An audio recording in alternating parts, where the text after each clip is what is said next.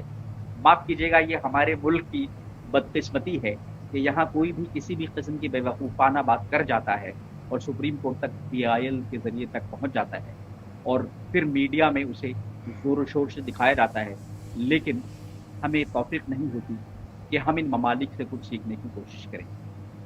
خدا حافظ، میں بس اجازت چاہوں گا۔ چلیے، بہت بہت اور شکریہ، بہت بہت شکریہ، آپ نے اپنا قیمتی وقت دیا، کیونکہ میں چاہتا تھا کہ ابھی یہ ٹاپک بہت ہی شباب پہ ہے اور لوگ ان تمام سوالات کے جوابات کو جاننے کی کوشش کر رہے ہیں، اور اگر اس پروگرام کو ہم دیر میں کرتے تو شاید لوگوں کا انٹرسٹ اتنا نہیں ہوتا۔ ہم بہت شکریہ ادا کرتے ہیں کہ آپ انٹرنیشنل سنی چینل پہ آئے اور آپ کے پروگرام کو لوگ بہت، آپ کی اس باتوں کو سن کر کے بہت محظوظ بھی ہو رہے ہیں۔ یقیناً آج کے اس پروگرام سے بہت سے لوگوں کو بہت سی نئی معلومات حاصل ہوئی ہوگی۔ انشاءاللہ تعالیٰ پھر آپ کو کسی اور موقع پر ضرور یاد کریں گے۔ السلام علیکم۔ السلام علیکم، خدا حافظ۔ اللہ حافظ۔ ناظرین کرام، آپ نے دیکھا کہ یہ غلام رسول دہلوی صاحب تھے، کتنے چھوٹے انداز میں، کتنے پیارے انداز میں انہوں نے بیان کیا کہ یہ دنیا میں کبھی نہیں ہوا کہ سپریم کورٹ کا کسی نے دروازہ کھٹکھٹایا ہو، مگر ہندوستان میں پہلی بار اس وسیم رضوی نے سپریم کورٹ کا دروازہ کھٹکھٹایا۔ اور یہ کیوں ہے، یہ الگ بات ہے، اس کے پیچھے کن کا ہاتھ ہے۔ تو میں عرض یہ کر رہا تھا کہ سن 2002 میں RSS کے جو سنچالک کے ایس سدرشن تھے، سن 2002 میں انہوں نے آندھرا پردیش میں 3 روزہ ان کا پروگرام تھا، ایک اسپیچ دی، اور اسپیچ میں انہوں نے کہا کہ قرآن سے 24 آیات کو نکالا جائے، جیسے کہ جامع ازہر میں اسرائیل کے کہنے پر وہاں کے اسباق سے، وہاں کے دروس میں 24 آیتوں کو نکالا گیا۔ حالانکہ انہوں نے جو کوڈ جامع ازہر کا کیا تھا وہ بالکل غلط تھا، وہ بالکل صحیح نہیں تھا۔ ان کا یہ مطالبہ تھا۔ 1984 میں 85 میں چوپڑا نام کے ایک شخص نے کولکتہ میں ایک ریٹ داخل کی تھی کہ قرآن کی انہی آیتوں کو نکالا جائے، مگر اس وقت ہائی کورٹ نے بہت ہی سخت لب و لہجہ اختیار کیا اور کہا کہ یہ تم نے ریٹ داخل کر کے ایک جرم کیا ہے اور ایسی چیز ہم کبھی ایکسیپٹ نہیں کر سکتے۔ لیکن آج آپ ناظرین، آپ کو دیکھنا ہے وہ قرآن کی 24 آیات کون سی ہیں، کہاں پر ہیں اور ان کا ترجمہ کیا ہے۔ آپ بنے رہیں، آپ دیکھیں، کیونکہ ہم 24 آیات 26 آیات سنتے جا رہے ہیں، مگر وہ آیات ہم جو ہے ابھی تک ہم نے ایک طرح سے ہمارے سامنے ایسا لگتا ہے کہ وہ ہے ہی نہیں، کہاں پہ ہے۔ آج ہم آپ کو ان آیات کو دکھائیں گے اور بتائیں گے کہ وہ 24 آیات کون ہیں۔ یہ وسیم رضوی نے 26 آیات کی بات کی ہے، 2 آیات اور جوڑ لی تاکہ یہ نہ معلوم ہو کہ اس نے کس پیشوا کی بات مان کر کے سپریم کورٹ میں یہ گیا ہے۔ بہرحال ہم سب سے پہلے آپ کو دکھانا چاہیں گے یہ سب سے پہلا اعتراض جو قرآن کی اس آیت پہ کیا جاتا ہے۔ آپ اپنے اسکرین پہ اسے دیکھ سکتے ہیں۔ آپ کو اگر نظر آ رہا ہو، جو لوگ لیپ ٹاپ پہ دیکھ رہے ہوں گے، جو لوگ ٹی وی پہ دیکھ رہے ہوں گے، انہیں بآسانی نظر آ جائے گا۔ آپ کو دکھ رہا ہے، یہ سب سے پہلا ان کا اعتراض ہے، اور یہ آیت پارہ نمبر 10 ہے، سورہ توبہ ہے، آیت نمبر 5 ہے۔ فَإِذَا انْسَلَخَ الْأَشْهُرُ الْحُرُمُ فَاقْتُلُوا الْمُشْرِكِينَ حَيْثُ وَجَدتُّمُوهُمْ وَخُذُوهُمْ وَاحْصُرُوهُمْ وَاقْعُدُوا لَهُمْ كُلَّ مَرْصَدٍ فَإِنْ تَابُوا وَأَقَامُوا الصَّلَاةَ وَآتُوا الزَّكَاةَ فَخَلُّوا سَبِيلَهُمْ إِنَّ اللَّهَ غَفُورٌ رَحِيمٌ۔ پھر جب حرمت والے مہینے نکل جائیں تو مشرکوں کو مارو جہاں پاؤ اور انہیں پکڑو اور قید کرو اور ہر جگہ ان کی طاق میں بیٹھو، پھر اگر وہ توبہ کریں اور نماز قائم رکھیں اور زکوٰۃ دیں تو ان کی راہ چھوڑ دو، بے شک اللہ تبارک تعالیٰ بخشنے والا ہے۔ تو یہاں پہ آپ نے دیکھا کہ یہ پہلا اعتراض یہ سورہ توبہ کی آیت نمبر 5 پر یہ لوگ کرتے ہیں۔ ہم دوسری آیت کی طرف آتے ہیں جس پر یہ اعتراض، آبجیکشن نمبر 2۔ میں چاہوں گا کہ اسکرین پہ آپ اسے تھوڑا سا بڑا دیکھ لیں. یا ایھا الذین آمنوا انما المشرکون نجس فلا یقربوا المسجد الحرام بعد عامهم هذا وان خفتم عائلة فسوف یغنیکم اللہ من فضلہ ان شاء ان اللہ علیم حکیم. اے ایمان والو، مشرک بالکل ناپاک ہے، تو اس برس کے بعد وہ مسجد حرام کے پاس نہ آنے پائیں، اور اگر تمہیں محتاجی کا ڈر ہے تو قریب اللہ تمہیں دولت مند کر دے گا اپنے فضل سے اگر چاہیں، بے شک اللہ حکمت والا ہے. یہ دوسرا آبزیشن قرآن کی سورہ توبہ ہی کی آیت ہے، پارہ نمبر 10 ہے، آیت نمبر 88 ہے. میں بہت کوشش کر رہا ہوں کہ تاکہ آپ آیت بھی دیکھ لیں، آپ پارہ نمبر بھی نوٹ کر لیں. آپ آیت کا ترجمہ جو کہ کنز الایمان اور خزائن العرفان سے لیا گیا، کنز الایمان ہے جو اعلی حضرت کا ترجمہ ہے، وہ میں پیش کر رہا ہوں. پھر ان کا تیسرا اعتراض ہے آبزیشن نمبر 3.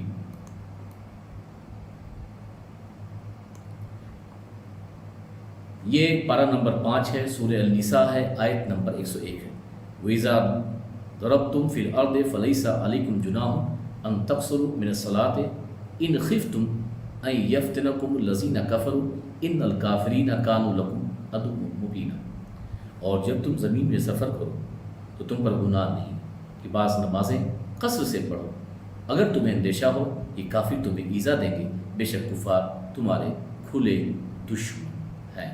یہ تیسرا آبجیکشن ہے. آپ لوگ دیکھ رہے ہیں تو مجھے بتائیں بھی، آپ کو دکھ رہا ہے، آپ کو سمجھ میں آ رہا ہے، آپ اسے شیئر بھی کرتے رہیں، تاکہ مولانا علیہ رسول صاحب نے بڑی محنت سے ان آیات کو جمع کر کے اور ترجمہ کر کے آپ کے سامنے پیش کیا ہے، تو کم سے کم اس محنت کا خیال کرتے ہوئے آپ تمامی حضرات اس کو شیئر بھی کرتے رہیں، آگے بڑھاتے بھی رہیں.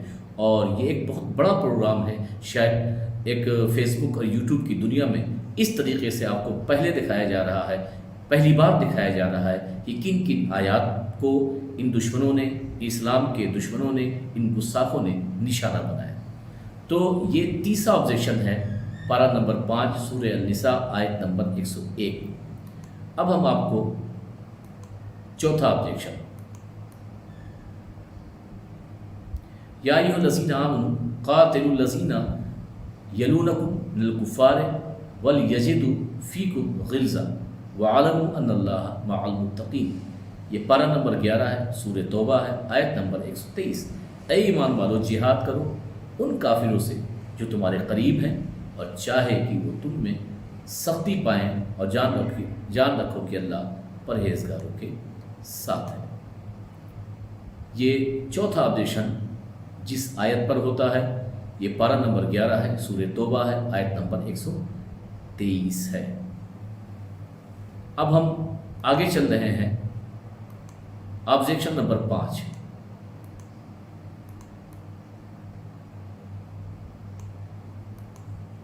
ان الذین کفروا بآیاتنا سوف نصلیہم نارا کلما نضجت جلودہم بدلناہم جلودا غیرہا لیذوقوا العذاب ان اللہ کان عزیزا حکیما. یہ پارہ نمبر 5 ہے، سورہ النساء، آیت نمبر 56. جنہوں نے ہماری آیتوں کا انکار کیا، عنقریب ہم ان کو آگ میں داخل کریں گے. جب کبھی ان کی کھالیں پک جائیں گی، ہم ان کے سوا اور کھالیں انہیں بدل دیں گے کہ عذاب کا مزہ لیں. بے شک اللہ غالب